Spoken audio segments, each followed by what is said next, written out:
Hello everyone, this is Mr. Informal back with a new Mr. Informal podcast. Again, I go by the name of Mr. Informal, giving you the latest and greatest podcast. We are on podcast 147. Yes, 147 Mr. Informal podcast. We have 4 topics for today as usual. And first and foremost, I hope you are being safe, you are healthy, and you are cautious. I know many states and even many parts of the world are fully opening up, and so that is great. Certainly going back to normal, we're getting there, but still have to be cautious. And so please do not forget to add me on Instagram, MISTERINFORMAL, and then check out my website, mrinformal.com, MRINFORMAL.com. So these are the 4 topics for today's podcast. So apparently, after 3 bad experiences, consumer abandoned brands. After 3 bad experiences. Second topic is paid loyalty, or Urban Outfitters want to test out paid membership. That's going to be interesting. Number 3, Nike has a scandal on their hands. Last but not least, apparently some Jack Dorsey's first tweet on his company, Twitter, is being auctioned for millions and millions of dollars. That's going to be interesting. So those are the 4 topics for the Mr. Informal Podcast 147, and let's go ahead and start the podcast. So for the first topic is from retaildive.com, titled "Report Most Consumers Abandon a Brand After 3 Bad Experiences." Brands have a lot to lose when they don't meet customers' expectation. About 73% of consumers will ghost a brand after 3 or fewer negative customer service experiences, according to a recent Coveo report emailed to retaildive.com. Nearly half of customers rarely, if ever, complain directly to the company, 44%, which means companies may be losing revenue they weren't aware of, the report found. In the survey, to about 2,000 consumers, 44% of respondents said they would abandon a brand because they couldn't find a certain information, and 23% said they would ditch a brand after receiving conflict of information per the report, and that is absolutely true. Further in the article, the report shows among Gen Z consumers, 50% will abandon a brand if they can't access some pieces of information themselves. Meanwhile, 39% of consumers in the silent generation and 40% of baby boomers opt to speak to an actual person, the report said.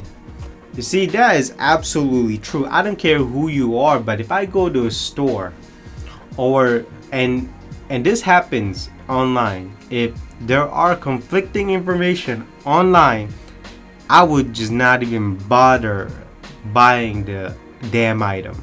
I was just like, screw it, there's just too many conflicting information.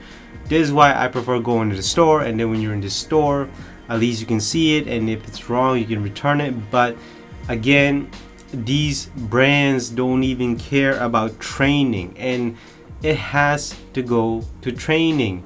First and foremost, anytime you want to have great customer service, you have to train your people right. You have to give these people knowledge.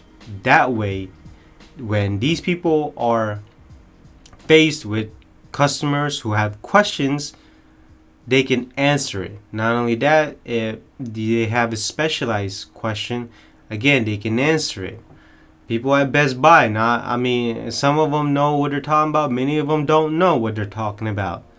You go to Walmart, they don't know what they're talking about. You go to a lot of malls, Urban Outfitters, they don't know what they're talking about. H&M, they don't know what they're talking about. Let's be honest here.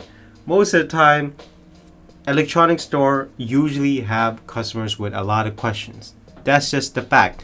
I don't have a number, but it's just a fact. With electronics, you can do so much with it. There's so many technology that one person can't even know all the things that this type of item can do. But this is why you have people at the store that knows their items. Even when you go to like Apple may have some good people who train there, but at the same time, you also have people who don't know what they're talking about. Now, I am not saying that these people don't know what they're talking about. Maybe they are being told by corporate, hey, don't give too much information to the customer. That also happens too. Now, when you have specialized stores such as Apple, there's even Samsung area of certain stores. They know what they're talking about. Certainly, they have people who can actually answer the questions. Now, this goes back to, again, corporate needs to give their employees information.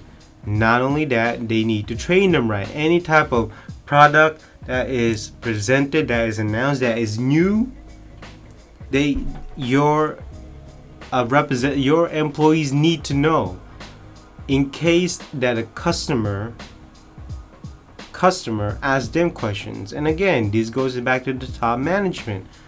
I mean, a lot of people don't know training anymore. They don't know about further learning. When you become an adult, it's almost like you reach the peak of learning, but you gotta learn more. It's me. I want to learn more, but the fact is, this article holds true for the most part, that most consumers abandon a brand after 3 bad experiences. I don't care who you are. When a particular store gives you bad experiences, especially in the airline business, nobody wants to no one wants to go to you anymore. No one wants to shop. No one wants to buy. No, they're not even going to enter the store. Like, they don't even want to touch anything about it. So you can tell this is true for a lot of Apple computers, not Apple mobile phones. I'm just talking about Apple computers. And so this is going to be holding true for a long time. So moving on to the second topic from retail.com. Urban Outfitters test paid membership program to boost loyalty. UO Inc. in February began testing a paid membership program that offers free shipping and returns as well as other benefits from its stores. UO Anthropology and Free People, the lifestyle retail, plans to run the pilot UP membership program for 6 to 12 months, depending on how many customers sign up. What they learned from the test, Richard Hay, chairman and CEO of Urban Outfitters, said in quarterly earnings. UP is designed to drive up increased frequency, capture greater share of the wallet, improve retention, provide opportunities for greater cross-brand exposure and selling, and attract new customers. The ability to access benefits at urban brands for the price of one membership fee offers a key differentiator for our program. The company began to test in Atlanta, Dallas at the price point of $48 and $98. That's interesting. UO tests a paid membership program comes as the retailers seek ways to reignite sales after the pandemic led to temporary closure. Not only that, Q4 sales fell by 7% year over. So, members of paid membership programs are 60% more likely to spend on a brand after subscribing. Okay, but what are the benefits of being a membership? Could it be free shipping? Could it be further discount? It doesn't really say much about it, but certainly they are doing a test pilot right now in certain states. Oh, here we go.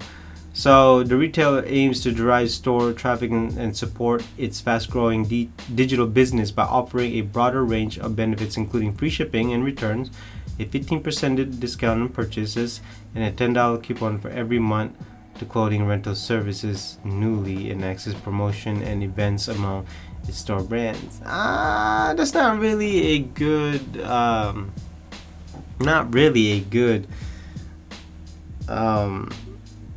how should I say this? Not really a good benefits.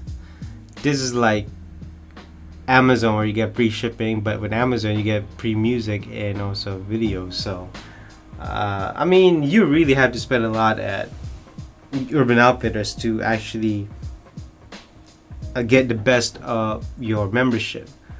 But I'm not mad at this. I mean, they want to make more. They want to make money. You don't have to sign up. Kind of reminds me of REI. Very similar. But I mean, don't get me wrong. They have great brands. They got Free People and also Anthropology.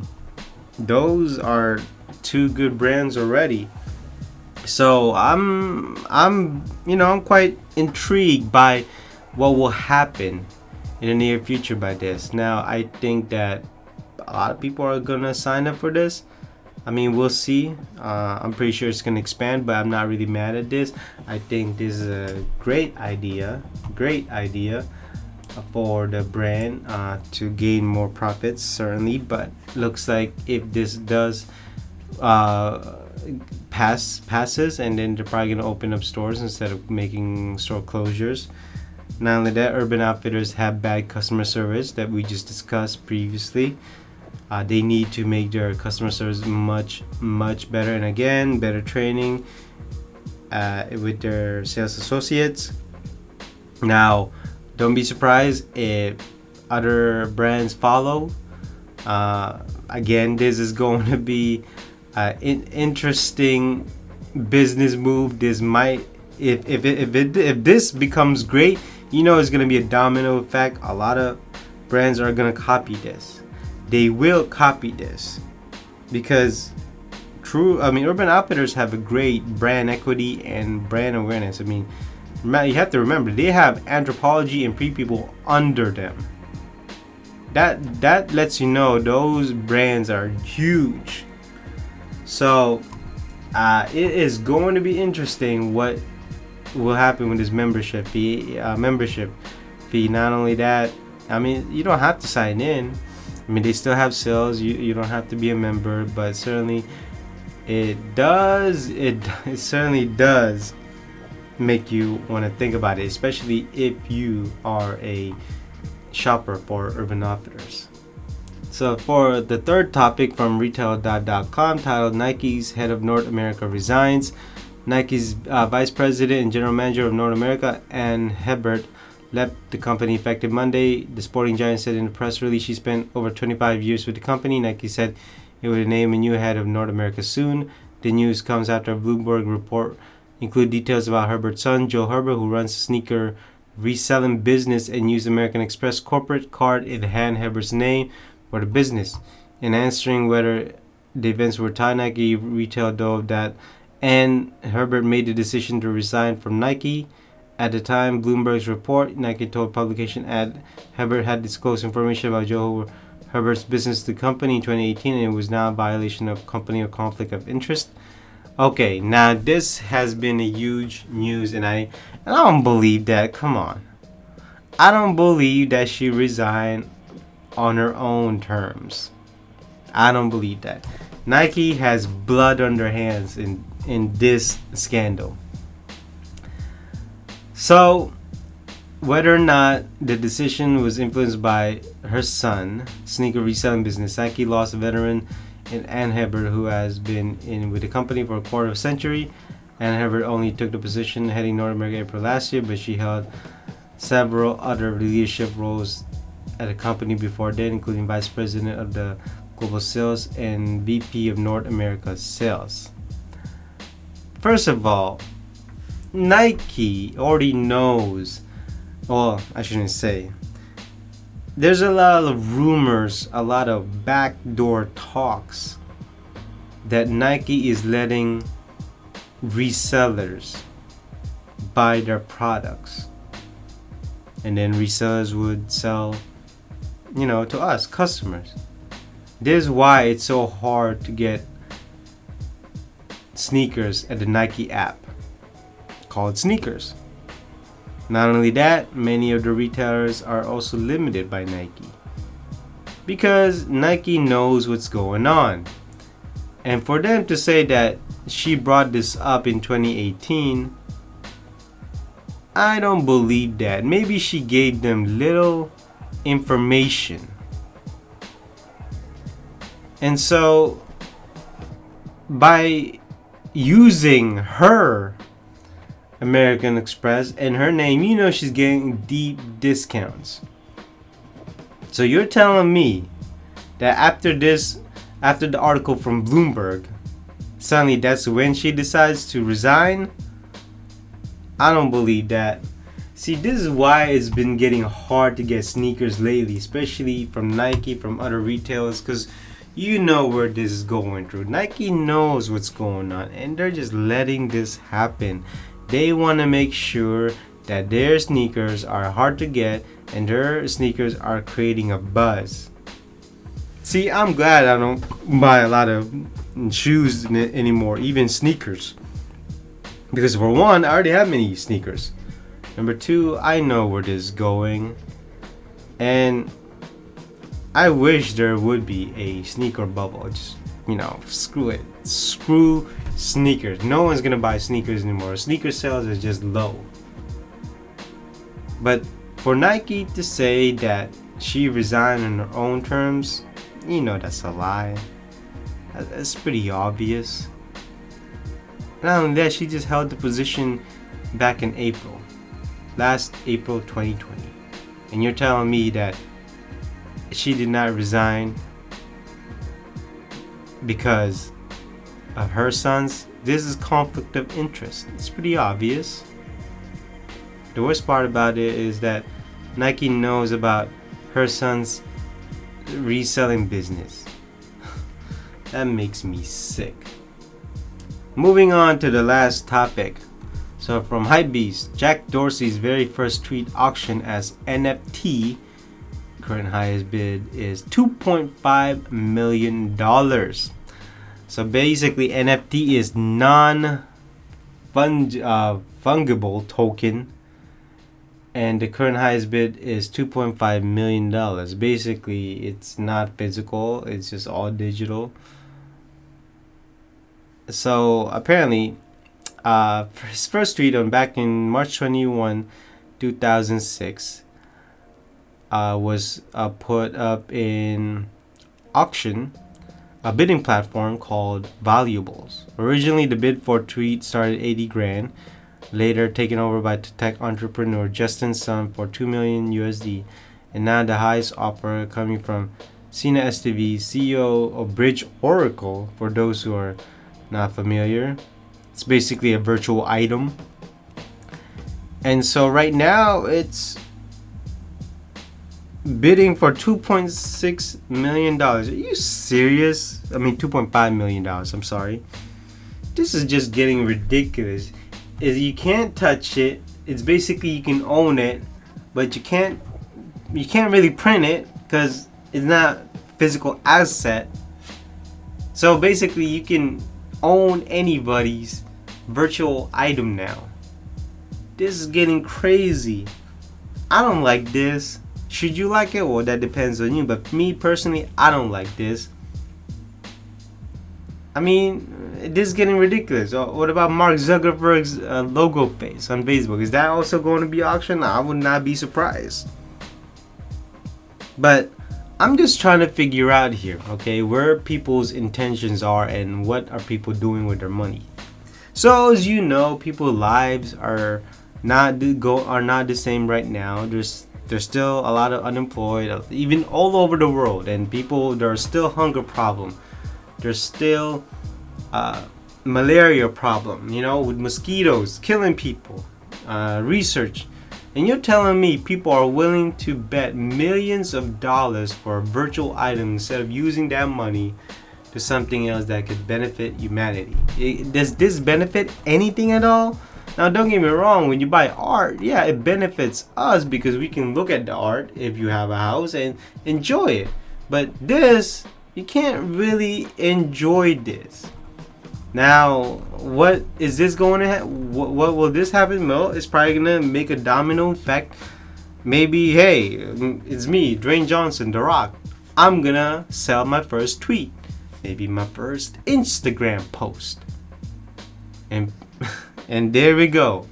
It's going to be a domino effect, trying to own something that you can't even touch. You can see it, but you can't touch it.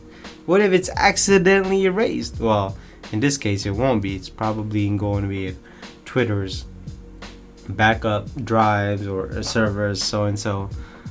So I'm just shocked by the amount here, and I don't be surprised if other celebrities also sells their first tweet, the post, stories, whatever.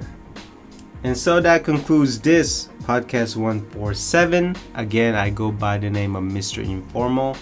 I hope you enjoyed this week's podcast from beginning to end, especially if you listen to me from beginning to end. And again, please be safe, and please do not forget to add me on Instagram, MisterInformal, and then check out my website, mrinformal.com, mrinformal.com. And please be safe, and I know we're returning back to the way it used to be. Be safe, be cautious, and always be healthy. Bye-bye.